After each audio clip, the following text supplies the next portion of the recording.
சமூகம் நமக்கு என்ன கத்து கொடுத்துட்டு இருக்கு தெரியுமா? யாரையும் நம்பாத. அவனை பார்த்தா நல்லவன் மாதிரி இல்லடா. கிருஷ்ணா, என் கண்ணீர் உன் காலை நினைச்சிட்டே இருக்கணும்னு ஆசைப்படுறியா?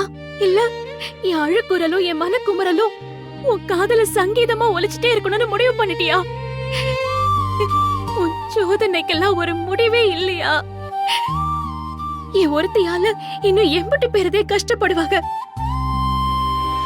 அதுவும் அம்மாவையும் பிள்ளையையும் என்னைய காரணம் காட்டி பிரிச்சு வச்சுட்டியே. என்னால இந்த குற்ற உணர்ச்சி தாங்க முடியல கிருஷ்ணா.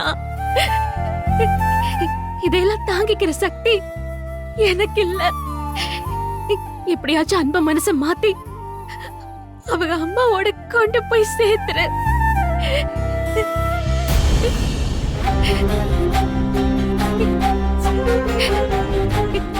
இல்ல, நான் ஒருத்தர் இருக்கிற வரைக்கும் எல்லாம் இப்படிதான் நடக்கும்னா எனக்கு ஒரு முற்றுப்புள்ளி வச்சிரு.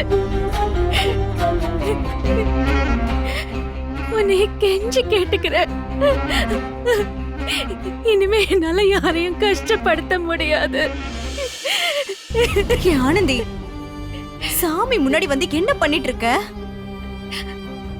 என்னால முடியலக்கா. ஏன் ஆனந்தி, என்ன பண்ணுது? உடம்புக்கு எதுவும் முடியலையா? வயிறு மறுபடியும் வலிக்குதா? பிறவு என்ன தாண்டி செய்யுது?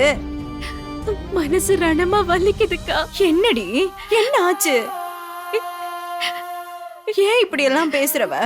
என் ஒருத்தையால அப்பா, அம்மா, நீ, சரவண மாமா, வேலு அண்ணன், அன்பு, அவங்க அம்மான்னு எல்லாருமே நிம்மதி இல்லாம கஷ்டப்பட்டுட்டு இருக்கீங்க.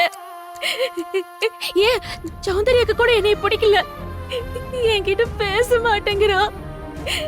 இப்படி எல்லாரையும் கஷ்டப்படுத்தி நான் என்ன பண்ண போறேன்? பேசாம நான் இல்லாம போயிட்டா